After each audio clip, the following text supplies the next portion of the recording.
Welcome back to Superbly Said Advanced English Vocabulary and Phrases. Great to be back. Today, we're diving into some really fantastic linguistic nuggets, and these actually come straight from a SpeakDuo lesson. And just a reminder for everyone listening, you can go to SpeakDuo.com. That's SpeakDuo.com. You can meet new people there from all around the world, all practicing English on video calls, really trying to become more confident with their speaking abilities. Yeah, it's a great resource. It really is. A brilliant way to actually put what we learn here into practice. Indeed. And, for advanced English learners, really getting these subtle differences in expression, understanding them, it can profoundly elevate your communication. Absolutely. So this deep dive, we're focusing on 8 key phrases. Now, they often pop up, in discussions about fashion and style. Right. You hear them a lot there? Exactly. But their applications actually stretch far, far beyond that. They can enrich your vocabulary for, professional situations, casual contexts. Pretty much everywhere. Pretty much. So our goal today is really to unlock those aha moments, Yeah. to clarify the precise meaning, the usage, and hopefully give you the confidence to just sort of weave these expressions into your everyday language effortlessly. Okay, sounds great. Let's jump right in. So our first phrase is head to toe something. Now, the core meaning seems straightforward enough. It's like completely covered in or fully displaying something. From, head to toe. Right, from the top of the head to the feet. But you're right to pause there because it is more than just a simple description of coverage. It feels like there's an intent behind it. You've hit on a crucial point there, intentionality. While you could say someone is covered completely in something or dressed entirely in something. Like mud, for example. Exactly, like completely covered in mud after a fall that's usually accidental. Definitely. But head to toe carries this implicit sense of, purpose and impact. It's not just that something is present everywhere. It's that it's meant to be present everywhere. It creates this deliberate, unified, and often quite striking visual statement. So it's the difference between being covered in mud and being, say, head to toe in designer denim. Precisely. The denim is a conscious, stylistic declaration. Head-to-toe signals that curated presentation, that singular vision. It makes the description much more dynamic. Yeah, paints a picture. That distinction between accidental coverage and intentional presentation, that's really key. Our source gives a perfect illustration. She walked in head-to-toe red at the party. Instantly visual. Right. You immediately picture someone making an entrance. There's confidence there, maybe even a bit of daring. It's not just wearing a red dress. No, it's the whole look.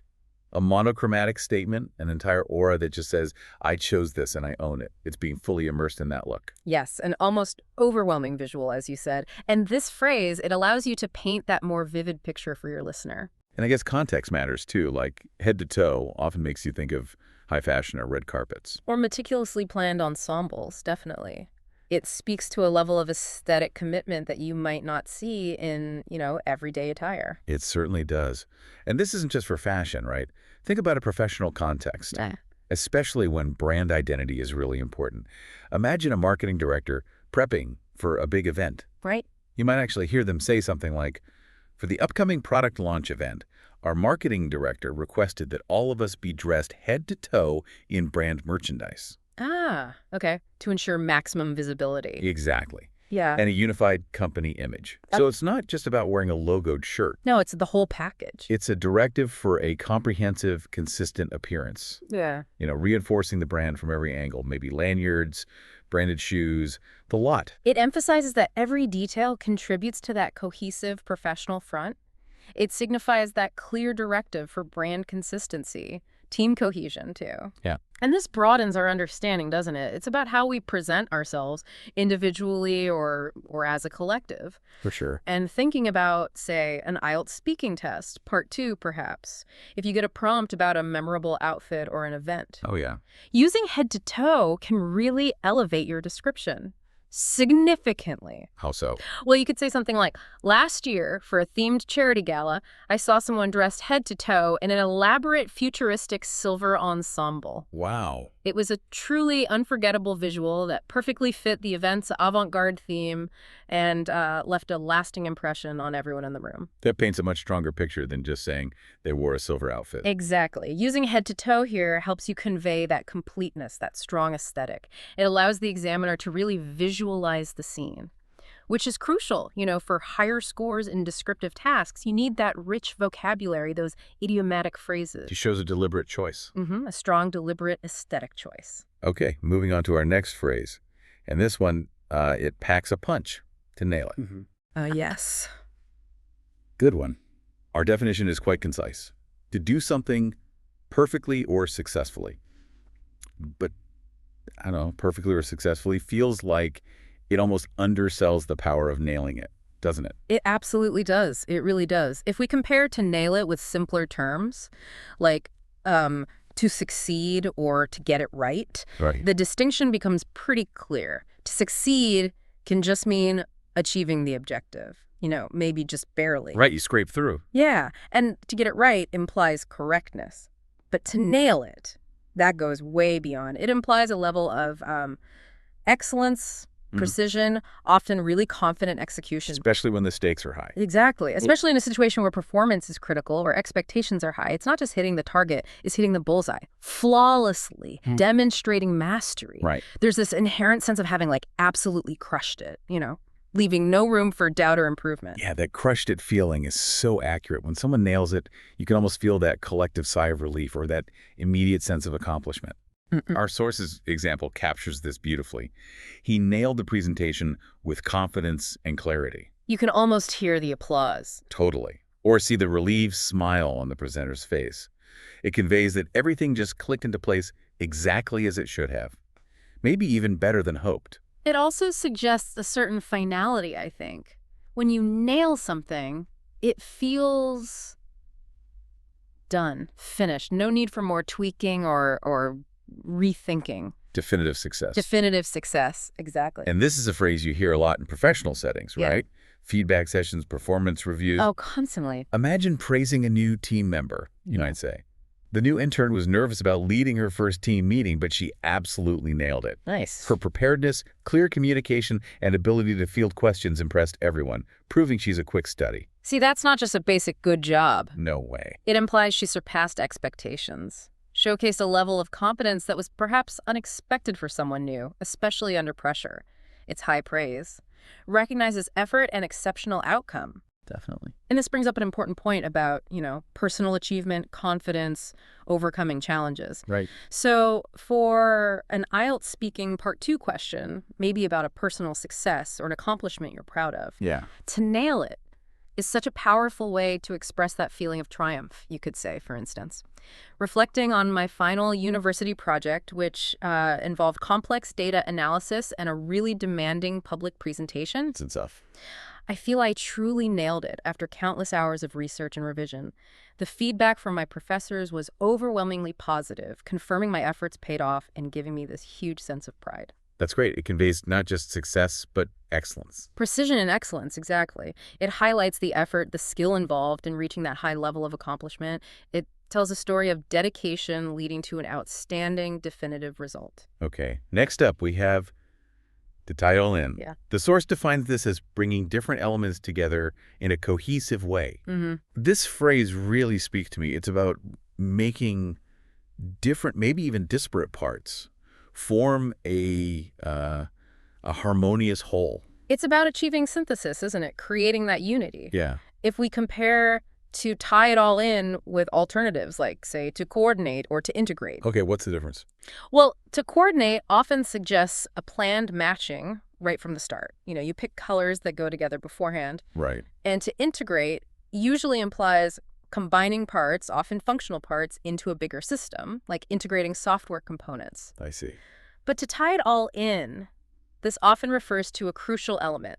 Sometimes it's the final element or maybe something quite subtle. The thing that makes it work. Exactly. The thing that unifies these disparate pieces into that harmonious, complete whole. It's like the missing link or the secret sauce. I like secret sauce. Yeah. It makes everything click and feel intentional, not just sort of assembled. Right. Not random. It often describes that delicate yet transformative role of maybe just one single element that brings everything else into alignment, gives a sense of completeness and purpose that might have been missing. That idea of a missing link or secret sauce is perfect. Yeah. Like you could have a great shirt and pants, but then you add that perfect scarf or that one unique piece of jewelry. And suddenly The whole look just elevates. It goes from good to spectacular. Our classic fashion example from the source illustrates this beautifully. The scarf tied the whole outfit in beautifully. Yes. It's that final touch. It brings the whole visual story together, creates that single cohesive statement. It's that moment of aesthetic revelation, where pieces that maybe seemed unrelated suddenly make perfect sense together. And this isn't just fashion, is it? To tie it all in sounds incredibly useful in professional contexts, too. Managing complex projects, communicating strategies. Absolutely. Imagine a project leader trying to synthesize efforts from different departments. You might hear them say, after months of separate departmental initiatives, product development doing their thing, marketing doing theirs, sales, customer support. All in silos. Exactly. The new project management software finally allowed us to tie all our efforts in, providing a comprehensive overview for stakeholders and ensuring everyone was working towards the same unified objective. Oh, that makes sense. Bringing diverse, maybe previously disconnected efforts under one cohesive umbrella. Makes complex projects manageable, understandable. It signifies that successful integration of various components into one framework. Everyone's aligned. Got it. And this raises an interesting point about effective communication and strategy, particularly in, say, creative fields. How so? Well, for an IELTS speaking Part 2 prompt, maybe about a creative project or problem solving, Yeah. you could use this phrase to highlight a key element of success. For example, in my experience with graphic design, selecting the right font. Really, the font. Oh, yeah. Yeah. Selecting the right font can often be the single element that truly ties all the visual components of a poster in the imagery, the color scheme, the overall layout, making the message immediately clear and aesthetically pleasing. It's that seemingly small detail that brings the entire composition into balance and conveys a unified message. Whoa, I never thought of it like that. It transforms collection of elements into a powerful visual statement. It's about achieving that sense of completion and purpose that might have been lacking. It takes a design from good to really exceptional. Now let's explore to evolve with something. Our definition is to develop and change gradually over time. This word evolve, it always feels so positive to me. Like it suggests growth and adaptation, not just, simple alteration. It absolutely implies a positive trajectory. That's a great way to put it. If we compare to evolve with simpler verbs like to change or maybe to adapt, Right. the nuance is quite significant. To change can be sudden, abrupt, even negative. Your plans change, the weather changes for the worse. To adapt implies more of a reaction to external conditions. Adjusting. Okay. But to evolve. That specifically suggests a gradual, often positive progression, a refinement, an organic adaptation to circumstances, usually over a period of time. So natural development. Natural development, exactly. Yeah. A continuous process of becoming better or more sophisticated or more suited to new conditions, rather than just an abrupt alteration. It suggests a journey. A journey of improvement and sophistication, yes. It implies the change is thoughtful, beneficial, and often results in something more complex or refined. Growth from within, or maybe in response to a dynamic environment. That distinction is crucial. It's not being forced into a change, but sort of growing into it. Well said. Our source gives a fantastic fashion example. Her style evolved with the trends, yet remained unique. Perfect example. It illustrates that nuance perfectly. It's not about being a fashion victim, just blindly following every single trend. No. It's about absorbing new influences, sure, but integrating them thoughtfully and still keeping your own core identity, your personal flair. That demonstrates a truly sophisticated approach to personal style. Adaptability that maintains individuality, avoids those fleeting fads. Yeah, it speaks to a deeper understanding maybe of yourself and your surroundings, a maturity in approach. I think so. An evolving style isn't necessarily about discarding the old, but rather integrating the new in a way that enriches the existing foundation. And this concept, evolution, it's absolutely critical in, well, most professional fields today, isn't it? Things change so fast. Constantly. You hear it all the time in discussions about business strategy, technology. Right. Like you might hear something like, our customer service protocols have had to evolve significantly over the past 5 years to integrate AI support, leverage new digital channels, and maintain high satisfaction levels in a constantly shifting technological landscape. So that shows deliberate, improving adaptation. Exactly. Not just reacting for the sake of it. It's about forward-thinking growth to stay competitive, stay relevant, improving processes to meet new demands, new customer expectations. That kind of evolution is crucial for long-term success. Absolutely. It is. And this leads to an important question about personal development, lifelong learning. Okay. If asked in an IELTS speaking part 2, maybe about a significant life change, or how your perspectives have grown, you could express it really powerfully by saying something like, my understanding of global issues has truly evolved over the past decade. Nice phrasing. Moving from, say, a superficial awareness driven by headlines to a deeper, more nuanced appreciation of interconnectedness. Perhaps through extensive reading, engaging with diverse perspectives, travel experiences. It's been a profound intellectual growth. It highlights not just getting new information, but a real maturation of perspective, a deepening of insight, a more sophisticated way of engaging with complex topics. So it shows that continuous journey of intellectual refinement. Exactly, not just accumulating facts. It speaks to that journey of continuous improvement and adaptation. Okay, let's move on to a phrase that seems to go beyond just dressing someone. To put someone together. Yes. This one implies quite a bit. The source defines it as to style or dress someone in a coordinated way. But again, that feels like an understatement. It suggests a level of artistry, maybe. Absolutely. Definitely artistry. When we compare to put someone together with simpler phrases like to dress someone or maybe to help them choose an outfit, the implication of skill and comprehensive effort becomes immediately apparent. To dress someone is just putting clothes on them. Basic. To help them choose an outfit is collaborative, sure, but maybe less expert-driven. But to put someone together implies a significant, often professional effort. Achieving that polished, coordinated, and often really impressive look, head to toe. The whole package. The whole package. It suggests an expert touch in styling them. Ensuring every element, clothes, accessories, hair, even makeup, contributes to a cohesive, intentional, and flattering appearance. It's about presenting someone at their absolute best. Absolutely. Creating a complete, impactful visual identity. Carefully curated, thought out, often involving a kind of transformative process. It's the difference between being clothed and being styled. That's a great distinction. Clothes versus style. Exactly. It's about the complete package, the overall impression. Our source gives a clear illustration of this kind of expertise and efficiency. The stylist put her together in under 30 minutes. Wow. That's fast. Right. Imagine the skill, the speed, the eye for detail needed to create such a complete, polished, impressive look in that short time. Speaks volumes about the stylist's talent and efficiency, transforming someone quickly. Indeed. It's about creating a cohesive narrative through appearance. When someone is put together, they just project confidence, competence. Definitely. And this phrase feels incredibly relevant in, like, high-stakes professional environments where presentation can really influence perception. Hugely important. Think about preparing a team for a major public appearance. A conference keynote, maybe, you might say.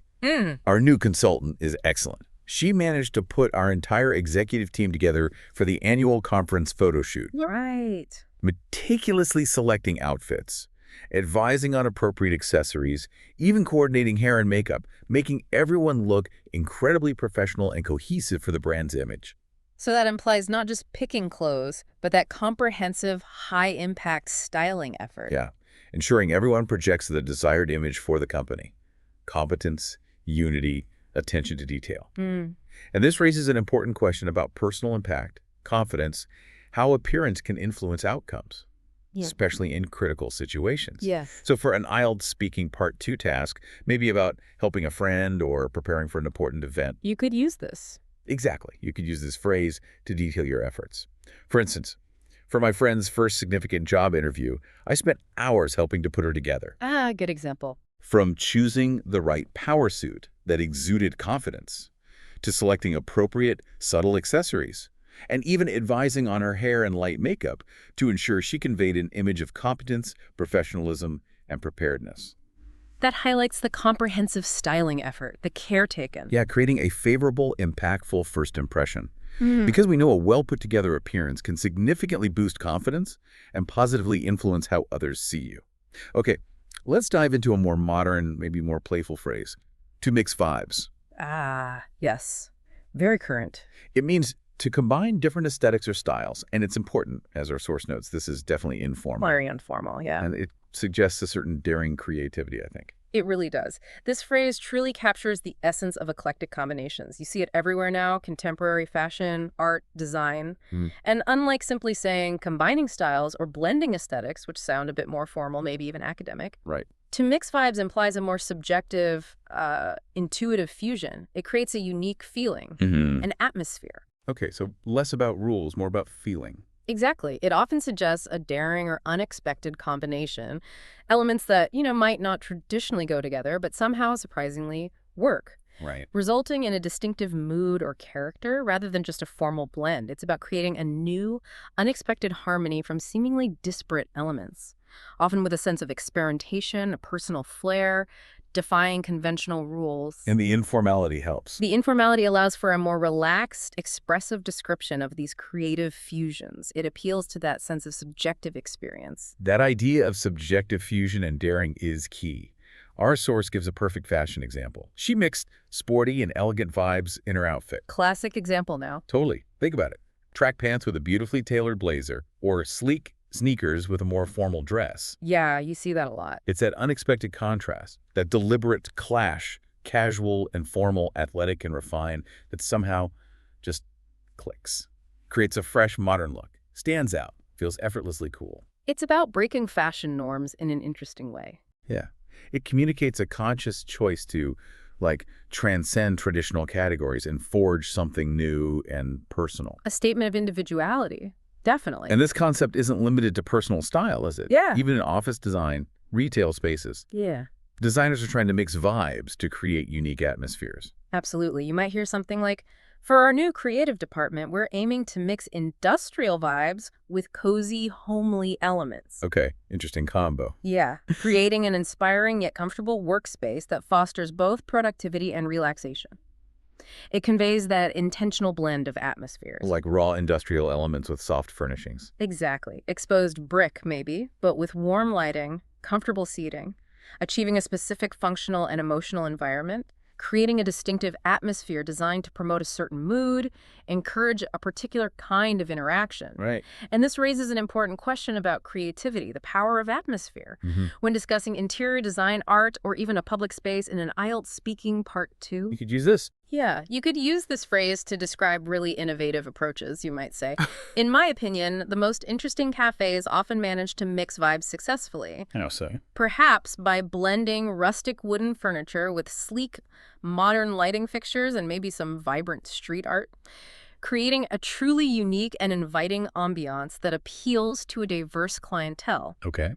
It highlights the creation of that distinct, memorable atmosphere through a creative, often unexpected fusion, shows an appreciation for nuanced design, and the ability to articulate complex aesthetic experiences concisely.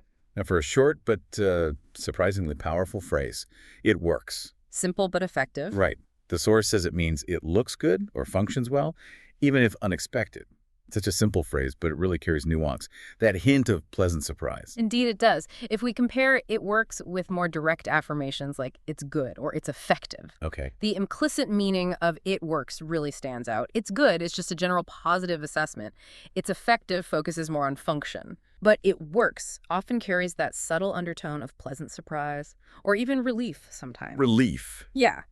It implies that despite maybe initial doubts or unconventionality or a seemingly mismatched combination, the outcome is successful, aesthetically pleasing, or functional. Ah, okay. It's the confirmation that an experiment paid off, or that an unconventional solution actually delivers. It's about finding efficacy in an unexpected place, proving that sometimes breaking the rules or taking a risk can lead to the best results. It acknowledges that success despite skepticism. Exactly. The successful resolution of a potential challenge or doubt. That element of pleasant surprise is exactly right. Our source illustrates this perfectly with a fashion example. Okay. I didn't think plaid and floral would match, but it works. You can picture that moment of realization. Totally. It's that aha moment. You try something you weren't sure about, maybe a bold combination, and then you step back and realize, hey, this actually looks really good. Ah. Overcoming that initial skepticism, finding unexpected success. It sort of gives permission to experiment, doesn't it? Knowing that sometimes the most unconventional pairings yield the most striking results. Definitely. And beyond fashion, Yep. it works is a powerful declaration of success in, like, problem solving or innovation, especially if the path was unconventional. Very useful in professional contexts. Yeah, you could say. Our initial plan for the software launch had a few hiccups due to an unforeseen compatibility issue. Oh, dear. But the workaround we implemented, which seemed unconventional at first and was developed under tight deadlines, actually works quite efficiently, allowing us to meet our release date without significant delays. It denotes that effective, even if surprising, solution that delivered. Highlights adaptability, resourcefulness, finding creative solutions under pressure. It's a pragmatic recognition of efficacy. It Yeah. just works. Yeah. And this brings up an interesting point about innovation, practicality, finding success through unconventional methods. For an IELTS Speaking Part 2 prompt, maybe asking about a unique approach you've taken. You could say, I once tried a rather unconventional method for organizing my study notes. Instead of traditional linear outlines, I used, color-coded sticky notes scattered all around my room, Sounds chaotic. creating a kind of physical mind map. And surprisingly, despite how chaotic it might sound, it works for me. Helps me visualize connections and recall information more effectively than traditional methods. Oh, interesting. It speaks to that individual functional success that defied initial expectations. Proves utility can come in unexpected forms. Personal strategies can be incredibly effective even if they seem unorthodox to others. Okay, finally, we come to a phrase that has, feels like it's exploded in popularity recently. It's giving X. Ah, yes. Everywhere now. Our source labels this a slang idiom and defines it as it feels like, reminds me of, or resembles something. This phrase has really blown up, hasn't it? Especially online, younger generations. It's a fascinating example of language evolution in action. Real-time impression sharing. If we connect it's giving X to the bigger picture, especially comparing it to phrases like it looks like or it reminds me of. Okay, what's the difference there? Its highly contemporary, informal, and incredibly evocative nature becomes clear. It looks like is just a simple visual observation. Yeah. It reminds me of is more about a personal association, a memory. Right. But its giving X feels more active, more immediate. It suggests that something is actively emitting or projecting a particular aura or mood or aesthetic directly to the observer. Like it's handing over a vibe. Exactly. As if it's actively handing over that specific vibe or essence. It's a snapshot of an immediate, strong impression. Often used to convey a distinct cultural reference, a strong resemblance, or a dominant feeling that something projects. It's very concise. Incredibly concise, impactful, and it signals a current understanding of cultural references, internet slang. Linguistically, it's quite interesting, too, almost using giving as a causative verb. The subject is the source of the projected quality. That idea of actively projecting an aura is spot on. Our source's example captures this perfectly. It's giving 90s supermodel. Instantly recognizable. Right. You immediately get that specific aesthetic, the confidence, the power, the glamour, the specific fashion trends, the poses of that era, without needing a long description. Transports you instantly. Yeah, to a particular era and style icon. It's incredibly efficient at communicating a complex visual. Almost implies a full sensory experience, not just visual. It's a very current, very expressive way to convey a powerful, immediate association. Allows for that rapid, shared understanding among those, familiar with the slang. And surprisingly, you might even hear it in professional discussions now, maybe about branding, where understanding perceptions and aesthetics is key. Particularly in creative industries or marketing teams, brainstorming, yes? Like you can imagine someone saying, the new logo design with its sleek lines and muted color palette is really giving minimalist Scandinavian aesthetic, which aligns perfectly with our brand's desired perception of clean innovation and understated elegance. Now, obviously it's informal. Very. Context is key. But it's used here to describe that powerful projected image and how it aligns with strategic goals. shows its versatility in conveying immediate, strong impressions if the audience gets the slang. It's efficient for communicating a distinct visual identity that resonates with a specific trend or style. Definitely. And this raises an important question about trends, cultural references, how language adapts to describe them in real time. Right. For an IELTS speaking Part 2 prompt, maybe discussing a recent movie, a piece of art, even a new fashion collection. You could use it. Cautiously. Cautiously, yes, but it could show your awareness of contemporary language, Yeah. you might say. I watched a new sci-fi film last week, and its visual effects, intricate world building, and gritty narrative structure were definitely giving classic 80s cyberpunk. Ah, like Blade Runner. Exactly. Reminiscent of Blade Runner or Akira, which for me was a fantastic nostalgic experience that felt both familiar and fresh. It describes that strong, recognizable influence or aesthetic projection. Shows awareness of cultural context, ability to describe nuanced impressions, but again, crucial to remember its informal nature. Use it with an audience who'll understand the connotation. It's a tool for specific contemporary communication. Precisely. #tag quiz time. All right, it's quiz time. Let's see if everyone's been listening. We've unpacked some fantastic phrases today, really explored their nuances, their applications, and now it's your turn to test your understanding. I'll read each question, along with 3 options, option A, option B, and option C. And feel free to pause the deep dive here if you need a moment to think about the answer. Take your time. And then just unpause to hear if you got it right. Ready? First question. What does it mean to be dressed head to toe something? Is it option A, fully styled in one theme or element? Option B, wearing a bold accessory with an outfit? Or option C, matching your top and shoes only? Short pause. Okay, the answer is option A, fully styled in one theme or element. Remember our example. She walked in head-to-toe red at the party, signifying that complete, deliberate, and impactful look. From top to bottom. Next up, to nail it most likely means what? Option A, to handle something poorly but recover. Option B, to complete something with excellence.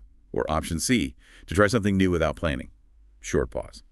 And the correct answer here is option B, to complete something with excellence. Just like in our example, he nailed the presentation with confidence and clarity, indicating that perfect, flawless performance, often exceeding expectations. Hitting it out of the park. Moving on. If something ties it all in, what does it do? Option A, it distracts from a boring outfit. Option B, it connects the pieces cohesively. Or option C, it makes the outfit more vibrant. Short pause. The answer here is option B. It connects the pieces cohesively. Our example was, the scarf tied the whole outfit in beautifully, making everything come together harmoniously, purposefully, creating that unified look. The finishing touch. Question 4. To put someone together implies what action? Option A, helping someone emotionally regroup. Option B, teaching someone how to walk confidently. Or option C, styling someone in a coordinated way. Short pause. The answer is option C, styling someone in a coordinated way. We talked about how the stylist put it together in under 30 minutes, creating that complete, polished, impressive look through expert styling. The whole coordinated package. Halfway there. What does it mean to mix vibes in fashion? Option A, to combine contrasting aesthetics. Option B, to wear items of different colors. Or option C, to match outfits with your mood. Short pause. You got it if you chose option A, to combine contrasting aesthetics.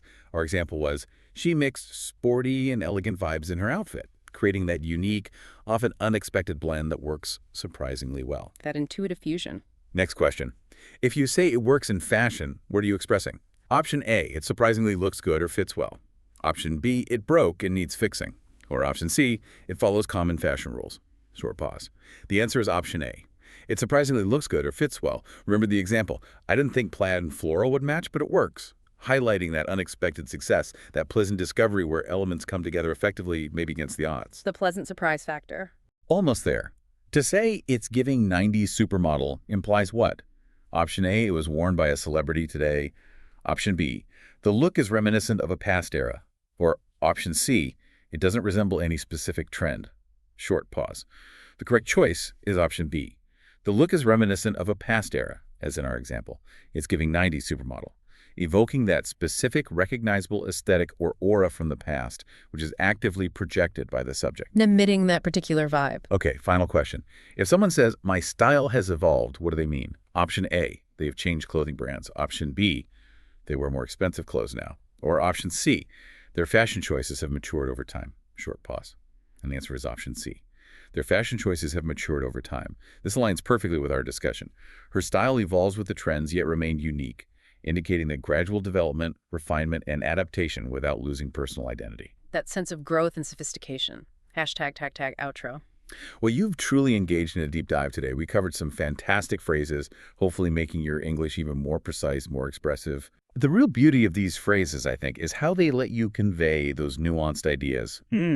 Create vivid images for your listener. Paint a clearer, richer picture with your words. Absolutely. Mastering them really elevates your communication beyond just basic vocabulary. Yeah, It allows for far more sophisticated self-expression. definitely. And, this exploration raises an important question, I think. Okay. In what other areas of your life, beyond just fashion or work, might you apply these newly acquired phrases? Interesting. Consider how nailing it can apply to a personal goal you're pursuing.